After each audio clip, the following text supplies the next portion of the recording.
اعوذ باللہ من الشیطان الرجیم بسم اللہ الرحمن الرحیم۔ ہمارے چینل کے ناظرین السلام علیکم۔ آج کا موضوع ہے افطار کے لیے آسان شرائط نہیں۔ جب غروب آفتاب کا یقین ہو جائے افطار کرنے میں دیر نہیں کرنی چاہیے۔ نہ سائرن کا انتظار کیجیے نہ اذان کا، فوراً کوئی چیز کھا یا پی لیجیے، مگر کھجور یا چھوارا یا پانی سے افطار کرنا سنت ہے۔ افطار کے لیے آسان شرائط نہیں، ورنہ ان علاقوں میں روزہ کیسے کھلے گا جہاں مسجد ہی نہیں یا اذان کی آوازیں نہیں آتی۔ بہرحال مغرب کی اذان نماز مغرب کے لیے ہوتی ہے۔ اب تک آپ نے ہمارے چینل کو سبسکرائب نہیں کیا تو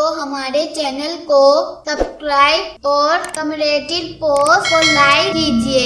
جہاں مسجد ہو وہاں کاش یہ ترقی کا راج ہو جائے کہ جیسے ہی آفتاب غروب ہونے کا یقین ہو جائے، بلند آواز سے درود شریف کہنے کے بعد اس طرح 3 بار اعلان کر دیا جائے: روزہ دارو روزہ افطار کر لیجیے۔ بہتر یہ ہے کہ ایک آدھا کھجور سے افطار کر کے فوراً اچھی طرح منہ صاف کر لے اور نماز باجماعت میں شریک ہو جائے۔ آج کل مسجد میں لوگ پھل پکوڑے وغیرہ کھانے کے بعد منہ کو اچھی طرح صاف نہیں کرتے، فوراً جماعت میں شریک ہو جاتے ہیں۔ حالانکہ غذا کا معمولی ذرہ یا ذائقہ بھی منہ میں نہیں ہونا چاہیے کہ ایک فرمان مصطفیٰ صلی اللہ علیہ وسلم یہ بھی ہے: اعمال لکھنے والے دونوں بزرگ فرشتوں پر اس زیادہ کوئی بات شدید نہیں کہ وہ جس شخص پر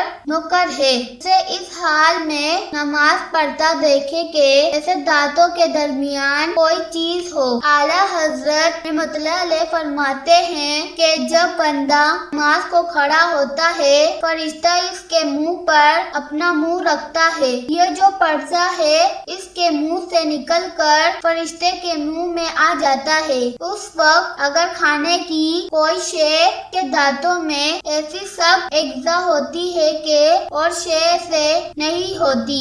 حضور اکرم صلی اللہ علیہ وسلم نے فرمایا: جب تم میں سے کوئی رات کو نماز کے لیے کھڑا ہو تو چاہیے کہ مسواک کر لے، کیونکہ جب وہ اپنی نماز میں قرات کرتا ہے تو فرشتہ اپنا منہ اس کے منہ پر رکھ لیتا ہے اور جو چیز اس کے منہ سے نکلتی ہے وہ فرشتہ کے منہ میں داخل ہو جاتی ہے۔ حضرت سیدنا ابو ایوب انصاری رضی اللہ عنہ سے روایت ہے کہ دونوں فرشتوں پر اس سے زیادہ کوئی چیز گران نہیں کہ وہ اپنے ساتھی کو نماز پڑھتا دیکھے اور اس کے دانتوں میں کھانے کے گلے پھنسے ہوں۔ مسجد میں افطار کرنے والے کو اکثر منہ کی صفائی دشوار ہوتی ہے۔ اچھی طرح صفائی کرنے بیٹھے تو جماعت نکل جانے کا اندیشہ ہوتا ہے۔ مشورہ ہے کہ صرف ایک آدھا کھجور کھا کر پانی پی لے۔ پانی کو منہ کے اندر خوب ہلائے تاکہ کھجور کی مٹھاس اور اس کے اجزاء چوڑ کر پانی کے ساتھ پیٹ میں چلے جائے۔ ضرورت دانتوں میں ہلال بھی کر لے۔ اگر منہ صاف کرنے کا موقع نہ ملتا ہو تو آسانی اسی میں ہے کہ صرف پانی سے افطار کر لیجیے۔ مجھے ان روزہ داروں پر بڑا پیار آتا ہے جو طرح طرح نعمتوں کے تھالوں سے بے نیاز ہو کر غروب آفتاب سے پہلے مسجد کی پہلی صف میں کھجور پانی لکیر بیٹھ جاتے ہیں۔ اس طرح افطار سے جلدی فروغ بھی ملے، منہ کو صاف رکھنا بھی آسان رہے اور پہلی صف میں تکبیر اللہ کے ساتھ باجماعت نماز بھی نصیب ہو۔ آج کی ویڈیو اچھی لگی تو ہمارے چینل کو سبسکرائب اور لائک کرنا نہ بھولیں تاکہ نئی آنے والی ویڈیو کی نوٹیفیکیشن بر وقت ملتے رہے۔ شکریہ۔